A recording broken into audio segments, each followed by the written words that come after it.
Welcome to What the Health, an independent approach to your health span. Have you noticed how our healthcare system may not have your best interest in mind? Join Dr. Eckel in this fun and sometimes disturbing exploration of the state of healthcare and what it means for you. Now, here's your host, Dr. Eckel.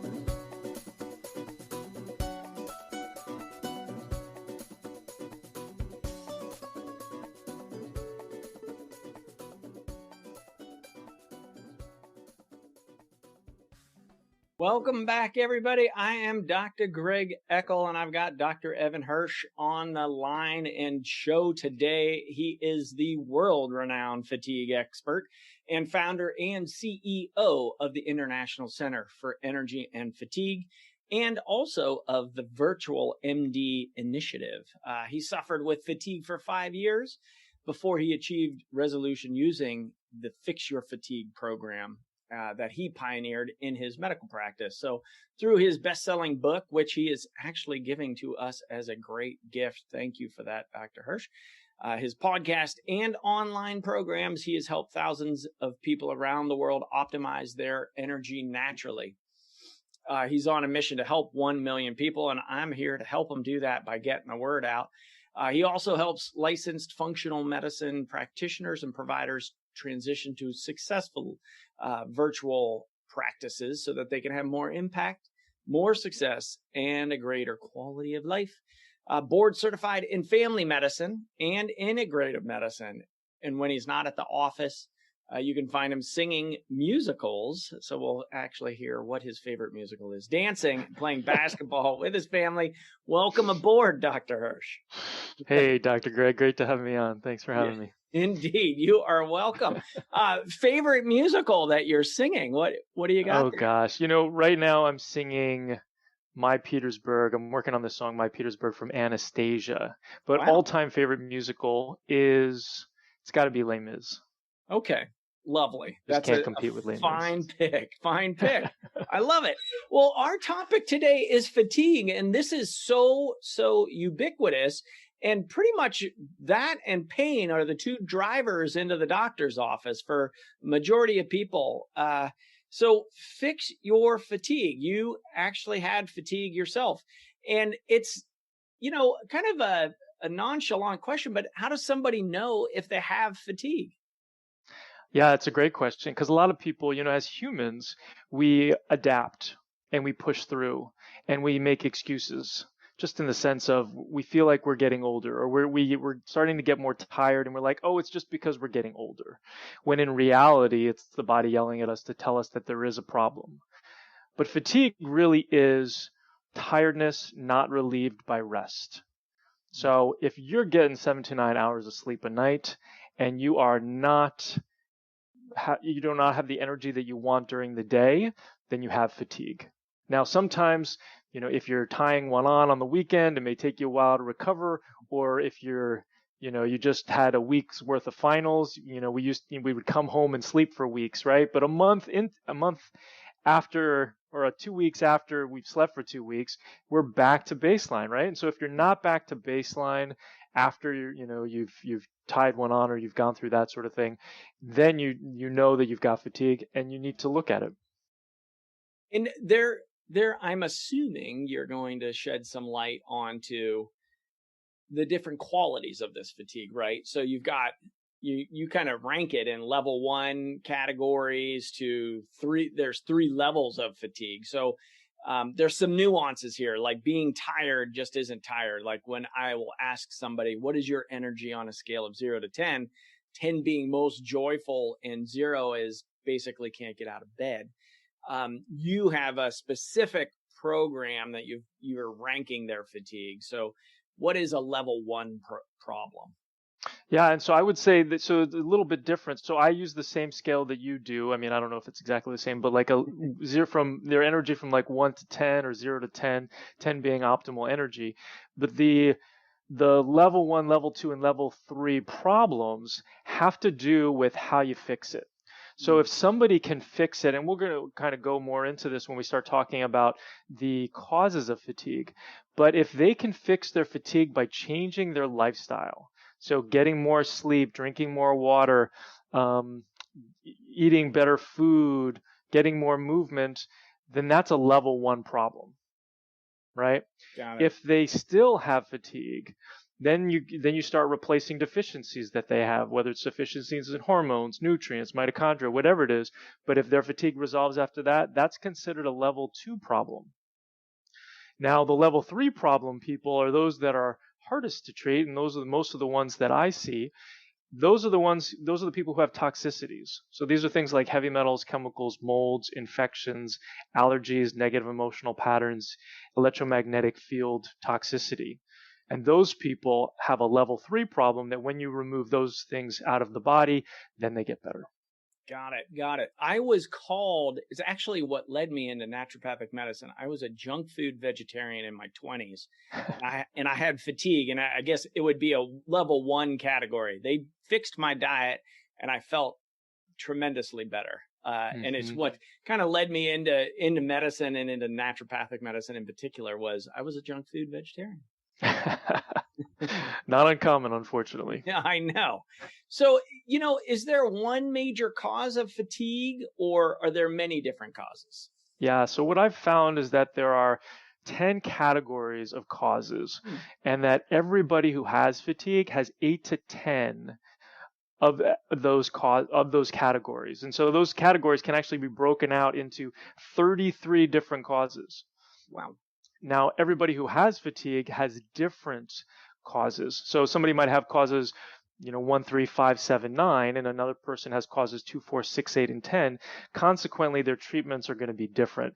And this is why fatigue is so hard to treat, because people are really focused. They're looking at that unifying hypothesis, which is something we learned in medical school, where one diagnosis explains a lot of things.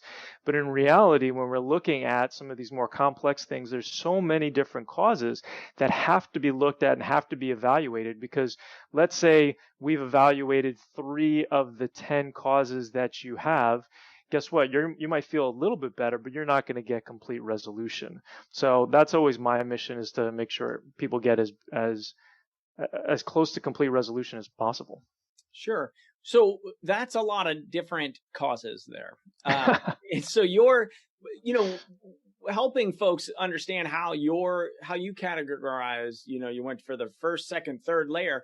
That's by your system of what you've laid out to help kind of place somebody in one of those buckets as far as length of time, possible causes, what are the imbalances, etc. So you're not putting them on level 1, level 2, level 3 at the end of the program. You're doing it at the beginning in your assessment. You're getting there. Correct. And then in the process of the 33 different kind of causations, that's just in the process of discovery, maybe like the new patient visit or your assessment of those folks. Is that correct thinking there? Yes, that is correct. Yeah. And when we're going through this process, which we'll get into in a little bit, the 4-step process, we want to make sure that we're assessing all of these different causes. And so that's what happens in that first step, to determine exactly which causes an individual has, because that's when they're going to be most successful. So that, 6 to 12 months down the line, you're not saying, oh, should we have evaluated for mold? Yeah. Right. So what are the causes of fatigue? So let's take a look at this. So there's 10 categories that I look at, and they can be really divided up into deficiencies, so things that aren't in the body that are supposed to be in the body, and toxicities, things that are in the body that aren't supposed to be there.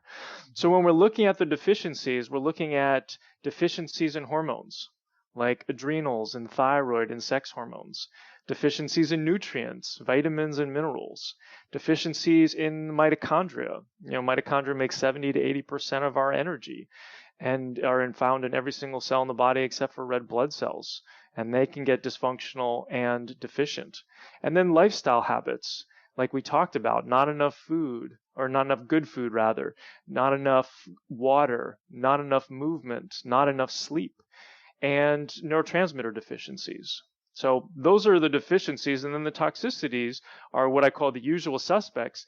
Heavy metals, 100,000 pounds of mercury are dumped into our oceans every year, and we consume them when we consume anything that comes out of the oceans. 70% of all lipsticks have lead in them. When we look at chemicals, we're talking about 84,000 different chemicals that we're exposed to on a regular basis, that most of those haven't been appropriately evaluated by government bodies. When we're looking at things like mold, over half of the buildings in first world countries have water damage, and most of those have mold. It's incredibly insidious and a huge problem from what I see in my fatigued patients. So that's heavy metals, chemicals, molds, and then infections. The CDC recently, a couple years ago, said actually there's not 30,000 new cases of Lyme a year. There's actually 300,000 new cases, right?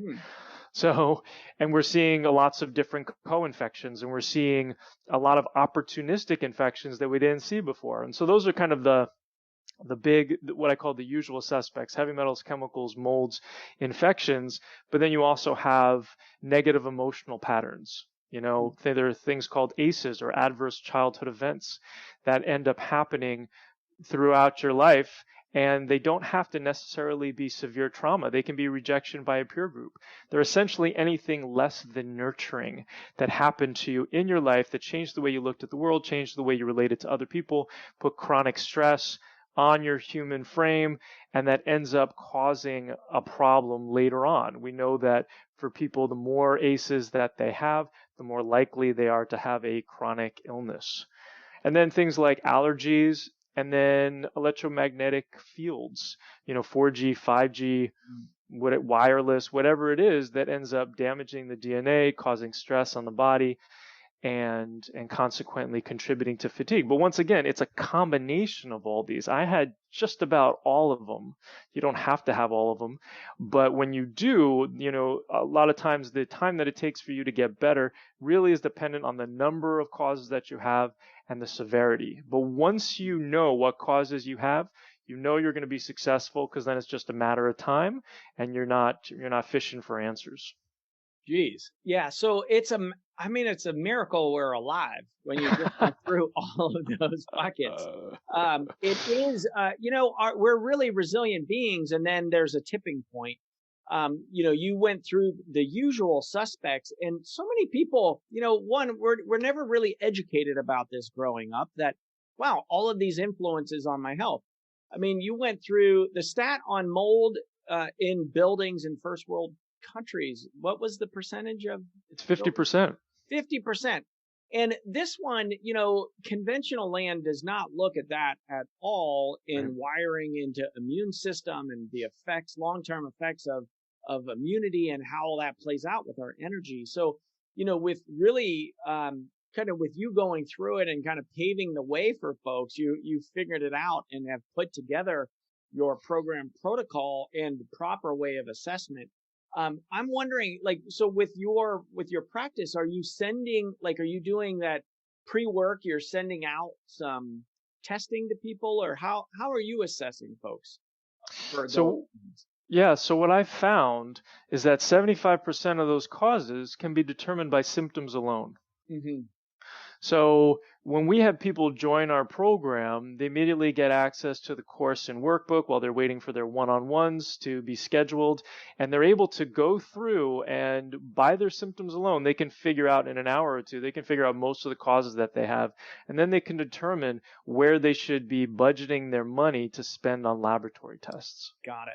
That's wise. Yeah. So you're taking a thorough history, really, is how that happens. And then you really know, okay, will this change the game for you or not? Let's rule it in or rule it out, which is awesome to hear, because all too often in our space, you hear of people treating labs and not really listening to people or understanding there's a human being there. And so absolutely. I often see, and I'm sure you see them too, they come in, well, here's my labs. It's like, okay. And, you basically got the kitchen sink sent to you. And now what? Now we have to actually go back to the beginning and ask all of these questions that should have been done at the beginning of this process. Yeah, that's an important point. When we were in medical school, we learned that, history and symptoms were 90% of the diagnosis, and then 5% was physical exam and 5% were labs. But we forget about that, or practitioners forget about that when they come out and they start practicing and they're not sure, and so they test. There's an adage, don't guess, test. right? Mhm. And I think it's a huge disservice, because it's really telling people that if you're not sure, that you should just test all the time, when in reality there's so much information that you can get from actually doing a good history and determining what somebody's symptoms are, and it can point you in the right direction. Yeah, lovely. I love hearing that. All right, so why is it so hard to treat fatigue? Yeah, so it's hard to treat fatigue because people aren't looking at all of the causes. You Mhm. know, when you have these 10 categories of causes and you're going to have something from each one of those categories, oftentimes people will stop, or doctors don't have enough knowledge to move through to a lot of the step 3 stuff. So, there are docs who are just focused on lifestyle, which is great. So somebody goes to see them and they might get a little bit better. They might not. And then they go to somebody who's in integrative medicine, natural medicine, functional medicine, whatever it is, and they start replacing deficiencies, because this is very common for a lot of the folks that I trained with. And then there's a select few that go on beyond that and look at heavy metals or chemicals or molds or infections or some of these other things. But they're generally, the challenge is that your practitioner is obviously limited by their knowledge, and there is bias, which we all kind of compete with.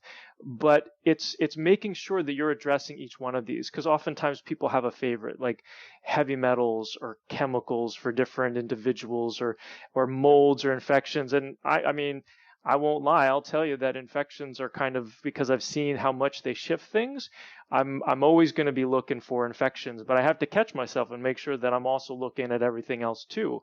Because sometimes you'll go and you'll see a functional medicine practitioner who specializes in mold or specializes in Lyme. And unfortunately, the left hand's not talking to the right hand, where some of these people who are specializing in Lyme they'll say, I don't deal at all with mold. And I Yeah. don't know how you can do that, So being really thorough, I've said and I've been told I'm nothing if not thorough. Being really thorough is really great in this situation, because we're looking at all of those causes. So the reason why it's hard to treat is because everybody's got different causes, and you have to be really thorough to determine your specific causes, because otherwise you're not going to be successful. Yeah. It is, I mean, that is oftentimes right. I do Lyme, but not mold, or I don't do neurodegeneration, but I do Lyme. It's like, well, they all kind of run together there. So on your kind of fix your fatigue protocol, what is the 4 steps of that? So the first step is figuring out what those causes are, to assess those causes. And that's looking at symptoms, that's looking at labs, either for confirmation or for determining which cause it is. But that's step 1, looking at all of those. And then step 2 is replacing the deficiencies. And I should take a step back and give you a big picture. This process is all about the toxicities. It's all about the heavy metals, chemicals, molds, infections, allergies, negative emotional patterns, EMFs, all that sort of stuff. But the reality is that we have to make the individual stronger first. So we have to boost the adrenals, which are a little triangular gland that sits on top of the kidneys and produces cortisol, which manages our stress. Because removing toxicities out of the body is stressful, right? Just so happens that the toxicities have caused most of the deficiencies. They've damaged the hormones, they've damaged the mitochondria, right? So that's why this process is all about step 4 and removing the toxicities. But we have to boost the adrenals, the thyroid, the mitochondria. I call those the big 3. We have to make sure lifestyle habits are dialed in, neurotransmitter deficiencies are rectified, all of those things to make the individual as strong as possible in step 2. So then step 3 is opening up the detoxification pathways. So if we want to start removing things out of the body, most of the time these toxicities in step 4 are stored in our tissues, in our organs, and we want to push them into the bloodstream so that they can get out of the body, either by stool, by urine, by sweating, by exhaling. There's lots of different ways to get stuff out of the body. We have to open up those pathways. Otherwise, what happens if you're not going to the bathroom, if you're not having good bowel movements, you start pulling molds out of your tissues and into your bloodstream, guess what? They're just going to go right back into another compartment. You have to make sure you're able to get this stuff out. So you're opening up the intestines, you're opening up the liver, the kidney, the lymph, which is the garbage system of the body, and the neurolymph, which is in the brain, the garbage system in the brain. So you want to make sure that all those are open, like big tubes, so that you can pull out these toxicities then in step 4. So in step 4, we are making sure that we're removing these in the proper order. So, heavy metals and chemicals and molds and the infections. And consequently, each one of these is going to take about 6 to 12 months to get better generally. So we can do them all at the same time. We can layer them on top of each other. But we do want to make sure that slow and steady wins the race. We want to make sure we set up expectations appropriately. Oftentimes this is a 5-step forward, 1-step back sort of process. So you have to trust. You have to celebrate those wins. You have to work on your mindset. That's a big part of this. You have to work on your emotional health. We have nervous system retraining coaches in our program in addition to health coaches. So we're trying to attack this from all those different aspects so that you can be successful. Oh, I love that. And I want to hear more about all of those support components, because this is big work. When you're addressing all of those levels. What do you see? I mean, obviously it's so different for everybody, and that's why the process is, but you're seeing certain trends for certain peoples. And I'm wondering, just off the cuff, what do you think is like the underlying issue? If I put you, like, say, okay, Dr. Evan, you got to pick one. So the underlying issue is chronic stress. Mm-hmm. But it's not just mental, emotional stressors. Like you had said something a couple minutes ago about like the straw that broke the camel's back. And oftentimes what ends up happening is that there are a number of stressful hits that you get throughout your life, whether they are mental, emotional, or physical, like a number of these toxicities that build up over time until you get one that's the straw that broke the camel's back. Maybe it's a divorce. Maybe it's a car accident. Maybe it's, exposure to mold. But it's something that ends up upending the immune system, and then the body is no longer able to compensate, because we're constantly adapting. But I would say that it's this, and I'm kind of taking the easy way out, because by saying chronic stress, I'm able to lump together so many of those causes. Sure. If you held my feet to the fire, I could come up with something else. But I would say that that's a really important concept, that these are all stressors, whether they're mental, emotional, or physical, that have built up over time. Love it. And I think that's a really appropriate. I mean, I was, kind of forcing the issue, but it is as a wise response. And I'm wondering, on the adverse childhood events, these ACE scores, the levels of trauma, trauma is a buzz term right now, right? I think, and for good reason. And it's finally getting its kind of moment in the sun of like, hey, this is underlying a lot of chronic illness in our country. Mm-hmm. Unresolved trauma, and there's a ton of grief and, sadness, all of those things that come with traumas, whether it be mental, emotional, physical traumas, ancestral traumas. There's been a lot of trauma on the planet, right? And that leads to epigenetic changes and other kind of triggering events, or like the epigenetic aspect of making us susceptible. Like, I think a lot of times patients have the question, well, heck, the whole family was in the house. Why is it just me with the symptoms, or for mold, or, whatever the last triggering event was. We had this whole lifetime beforehand that set us up for that event, whatever it is, the car accident, divorce, moldy building. I guess where my question is on trauma. Like, do you see, like, are people handling their trauma and their emotions? I mean, you have this whole emotional reprogramming. So maybe I want you to talk more about that aspect, because I think that's really unique to your system, and I think can really serve a lot of people in a big way. Yeah, when I set out to to create this system. And it's been an evolution over time. Initially, I did not have an emotional component. Yeah. I was not looking at limbic system retraining.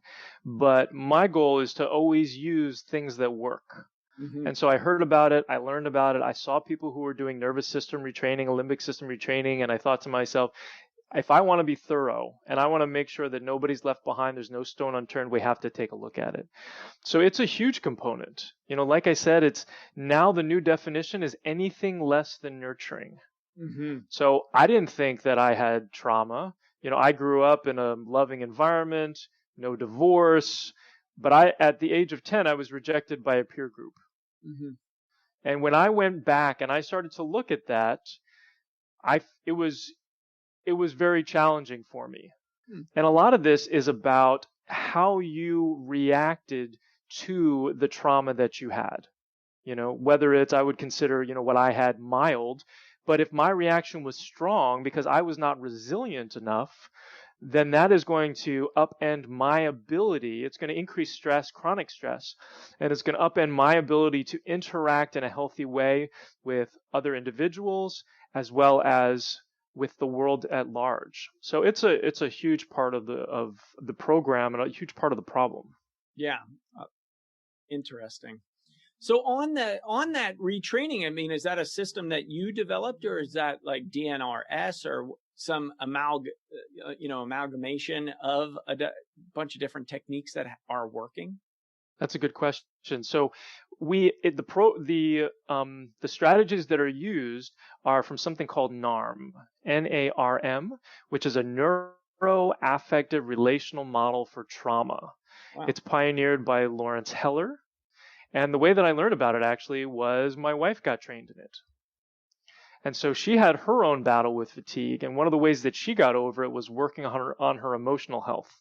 And then she went on to become a mindfulness teacher and a meditation teacher and a mindfulness coach. And one of the trainings that she did along the way was neuroaffective relational model. So I learned about it from her. I hired one of her colleagues to provide one-on-ones as well as group program, as well as group support in the component or in the program. But what it's offering is it is a mindfulness technique. So one of the major practices is about noticing, right? It is this. It's teaching you tools in order to better interact with some of the feelings that you have coming up, and how can you transform them into healthier interactions. Yeah. So are you finding, with most, I mean, this is a sweeping generalization, but with most, we don't have a lot of emotional intelligence. Like we don't, we kind of have this like simpleton mindset of like, oh, I want to be happy all the time, but I don't want any of the other emotions, or, afraid of anger or sadness or heaven forbid grief. So is there an emotional, like in that noticing component, is there an emotional intelligence or aspect of education around like they're just emotions, and whether they're like we label them as good or bad, it's a chemical reaction that happened in the body, and it will this too shall pass type of thing. Absolutely. And that's the mindfulness component of it, is that, there is no right or wrong. There is no bad or good. It's just about noticing. Whatever emotion you have, the goal is just about noticing. It's the same thing with meditation, right? We meditate to get good at life, not to get good at meditation. And meditation is just about watching those emotions, watching those feelings, watching those clouds pass in the sky, and not getting too attached to any one emotion, because that's what ends up triggering us, is getting attached to a particular emotion. Are you seeing more fatigue in this last year as we start to come out of the pandemic? Are you seeing just, people are kind of really presented with their stuff here over this last year with not traveling, no distractions. I mean, maybe more substance abuse.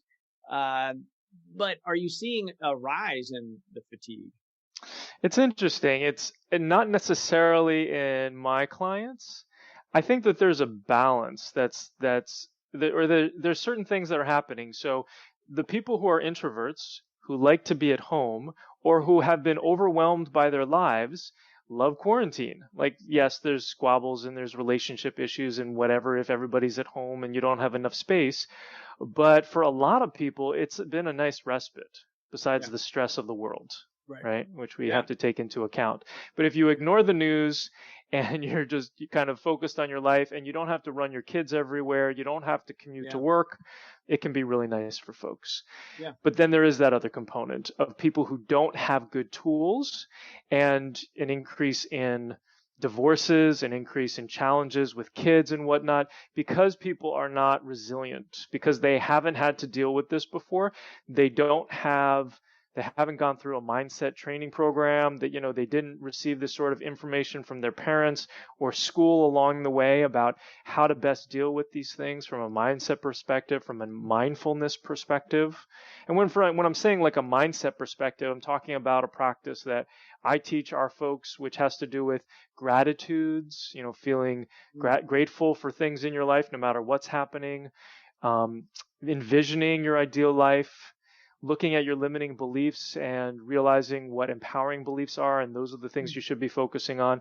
And then having empowering questions throughout the day, instead of why is this always happening to me, or why isn't this working, having empowering questions like, what can I do today in order to move my business forward, in order to move my life forward, or how can I show my family that I love them even more today, right?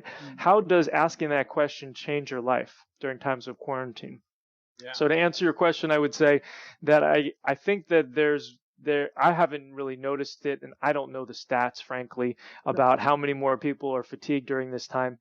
But I would guess that it's probably 75% of people are having more fatigue and more issues, and that 25% might be enjoying this time a little bit more. The other thing that I didn't mention is that if you've got mold in your home and now you're spending more time at home, or if you're in an abusive relationship and now you're spending all your time at home together, like, those things are obviously powder kegs. Yeah. Yeah. I can only imagine. I mean, I do know the introverts who are loving it. They're just in their little domain and they are just happy as clams, there you go. Yeah. Yeah. And it is like a respite of like, oh, good. I finally get to be me. I don't have these demands on me. Right.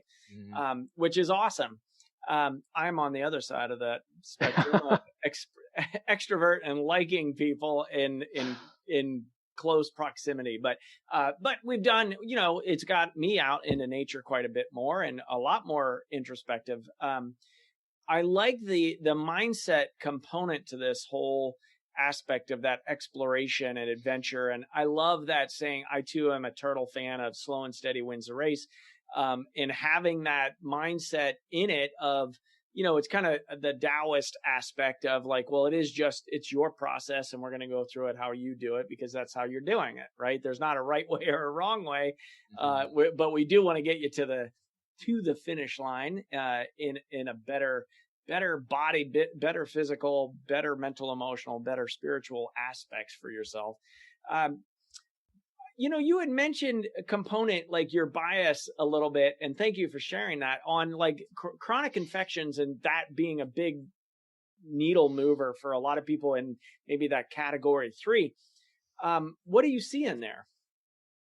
Yeah, that's a great question. I love to talk about chronic infections because you can determine a lot based off of people's symptoms. So if people are listening to this right now, here's the gold right now. So you can't really have Borrelia, aka Lyme, if you don't have some of the following symptoms. So you have to have symptoms that come and go.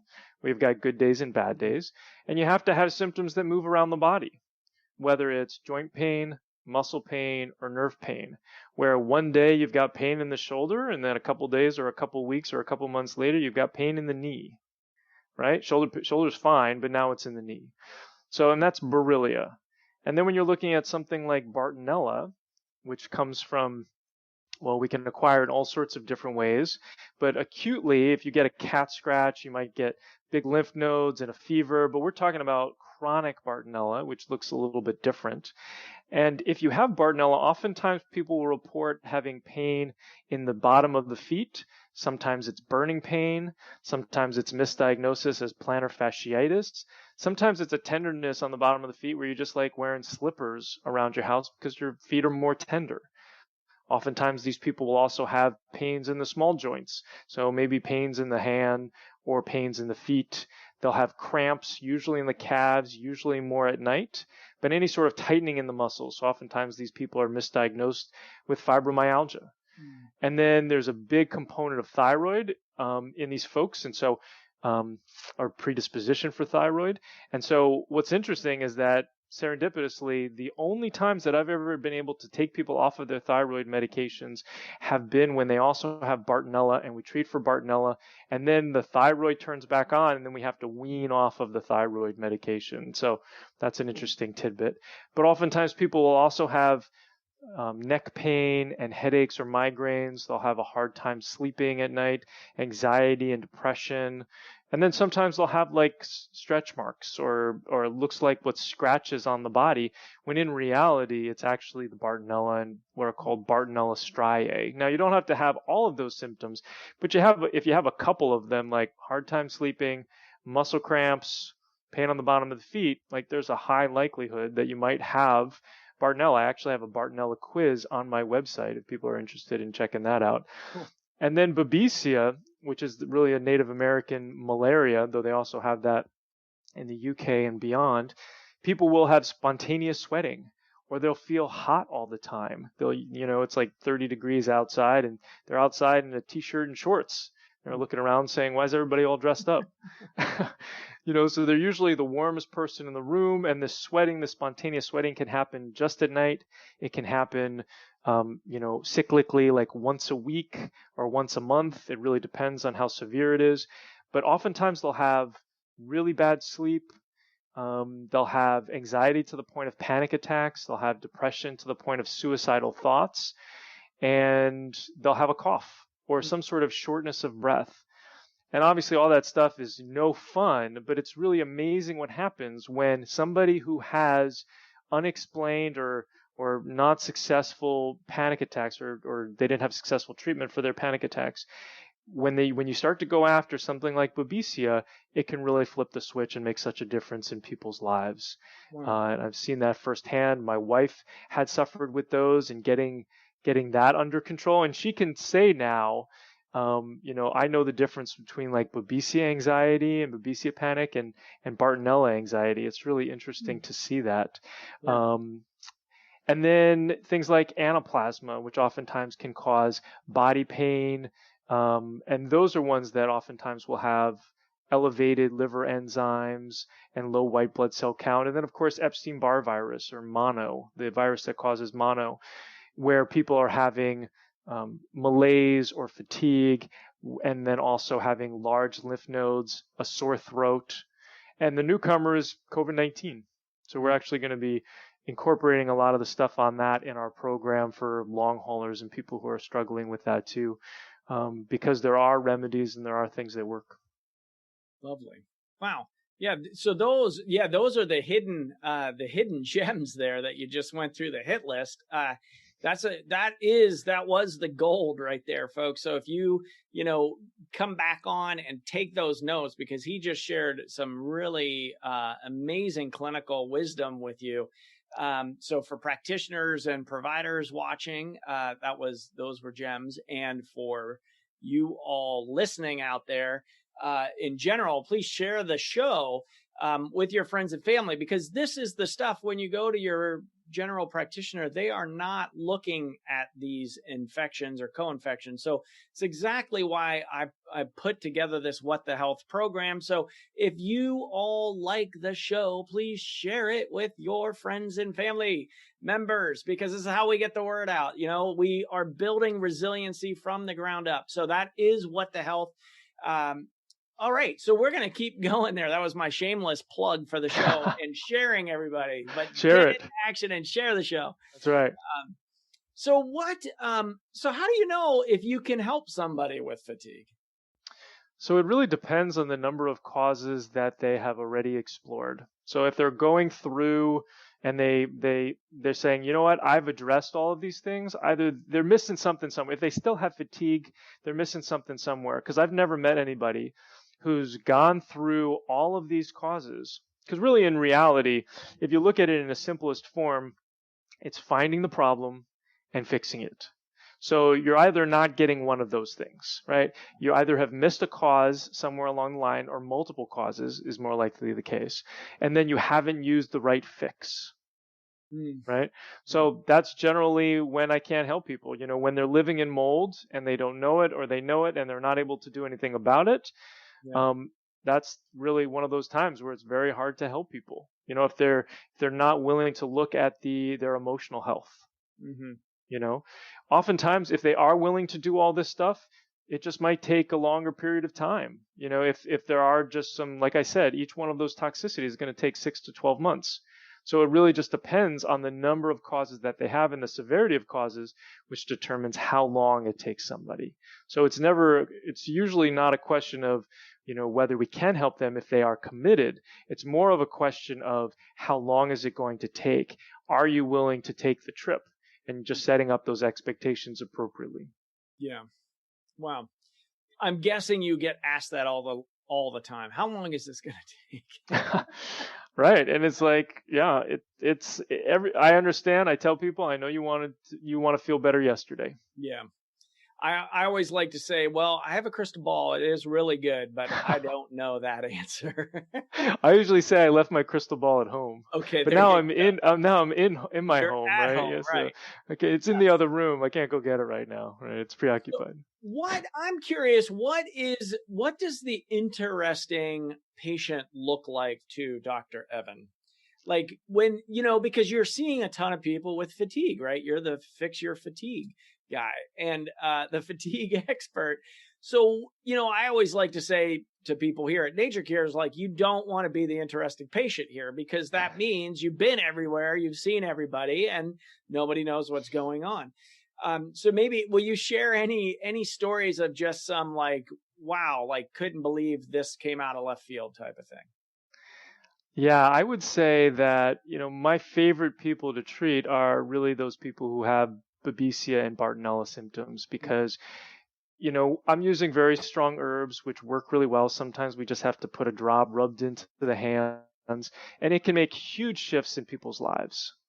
So it makes them feel good. It makes me feel good. I'm using natural stuff, and I'm able to make a big difference in their lives when they show up with a number of those symptoms. So the muscle cramp and the pain on the bottom of the feet and the sleep issues, where they're like, I've tried everything for sleep. And it turns out that they're also spontaneously sweating every once and again. They're like, what's that got to do with it? And they've got some shortness of breath. Well, it sounds like you got Babesia, and that's why your sleep is so bad. And you start working on that, and it makes a huge difference for folks. So I like things that cause big shifts. And it's that's the most fun for me. Sure. So, and those are oftentimes, I'm guessing, those folks and that's Lyme, kind of co-infections, right? For folks that are listening out there, those are often hidden, right? These are the unknown causes for a chronic fatigue patient, or if you're suffering with chronic fatigue and with the symptoms that you shared earlier. A lot of practitioners, providers don't really realize that. Like you started the show out saying, the CDC was saying it was only 30,000 cases a year. And then they came back and revised it to say, no, actually there's 300,000. My guess is there's more than that at this point per year. But this, there's some controversy around those and testing and along those lines. But you're doing mainly symptom patient reporting, symptom questionnaire, and then some follow-up testing if needed from there. Yeah, I would say that's accurate. And that's what I found, is that when you're looking at the symptoms for these infections, you can get a lot of really good data where you don't need the lab testing, which is highly inaccurate. Yeah. Most of the lab testing is looking at the immune system's reaction to the bug. Well, guess what? If you've got heavy metals, chemicals, molds, infections, allergies, negative emotional patterns, whatever it is, immune system is going to be off in left field. It's going to be very hard to get accurate testing. So why rely on a tool that's looking at this inaccurate marker then? And so the other way to test it is to look directly at the bug, looking at the DNA of the bug, or this is called a PCR test. And unfortunately, the test is $650, so it's quite expensive. But the other challenge is, if the bug is not in the urine, if it's not in the bloodstream, you're not going to be able to find it, right? So you don't want to, sometimes it's helpful as humans to get as much data as possible. They're like, I want this data. I want my stool test. I want my blood test.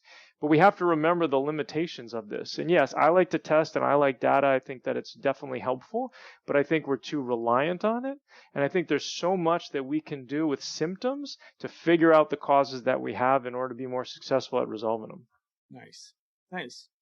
Well, what do you think for folks that are struggling with fatigue? Obviously engaging with you, you're giving us your book as a gift, which is great. I've got that link in the show notes, so thank you so much for that. Your website, you've got some questionnaires on there. What are some like basics that you're telling pretty much everybody coming in, like start looking at these areas of your life? Like what are some practical kind of things that folks can implement here? Yeah, so it's all about the level 1 stuff. So it's lifestyle habits. Drink more water, get up to 3 liters of water a day slowly over time. Add a little bit of sea salt to that water to help out your adrenals a bit. You don't have to do necessarily meditation, but you need to do something fun every day. If you can do meditation, even if it's just a little bit, you need to start doing that. But doing something fun. I'm a singer. I like to sing every single day. My alarm goes off on my computer. I stop what I'm doing and I sing a song, right? Right now I'm learning a song on the guitar. So I've got my guitar in my office as well. So when I walk in my door, I do that. It's like a minute, 3 minutes, right? It's just something fun that helps to decrease your stress. So lifestyle habits, stress management, eating better food, so making sure that half of your plate is vegetables. I've gotten more into smoothie making over quarantine, which has been a lot of fun, getting good greens and berries and all that sort of stuff, but avoiding gluten, avoiding dairy, avoiding sugar best you can. And then movement, whether you've got a rebounder, jumping jacks, burpees, walking, like whatever it is, you need to move and it needs to be fun, putting on, having a dance party. My daughter likes to play some music for us. And so, she's playing like top 40 stuff. And I'm like, hey, I know this song, we're dancing around the kitchen, right? That's fun. You're exercising. You don't even know it. So you just have to figure out a way to move. And a lot of the fatigue people that I see, they can't exercise. They can't move. And so you always want to figure out what your dose is. Mm-hmm. And, if you've got an energy budget, you're not dispensing all of your energy budget at once, and that you're spreading out your energy throughout the day so you can get done what you need to get done. Lovely. Great advice. On the movement front, I mean, it's, I love that you said movement, not exercise, because exercise is loaded for so many people. Right. What do you recommend on finding that effective dose? I mean, right, you're dealing with folks that are really debilitated in chronic pain, that migratory pain, and their energy is just sapped. What do you tell those folks, to maybe a level 1 person who is really looking at that, really it's diet information coming in, but they don't have the, infections or the levels of toxicity? So kind of give some suggestions across the board, I guess, is what I'm looking for. So in terms of movement, generally, the people who are more sick, who, their energy is like 2, 3, 4 out of 10, those people, and if they're overwhelmed by the program, because there's obviously a lot of causes we're going after, and where do you prioritize and whatnot, oftentimes I'll say, don't worry about it. I'll say, focus on this, and this. Go into step 2, start boosting your deficiencies. You're going to feel better. And then you can start walking around the block. And usually people don't need a reminder. As they start to have more energy, they're excited to finally get outside. They're excited to finally start moving. Yeah. But in terms of like real exercise, or real movement rather, we're looking at like a 7. Like you really want your energy to get up to about a 7 before you want to start moving more.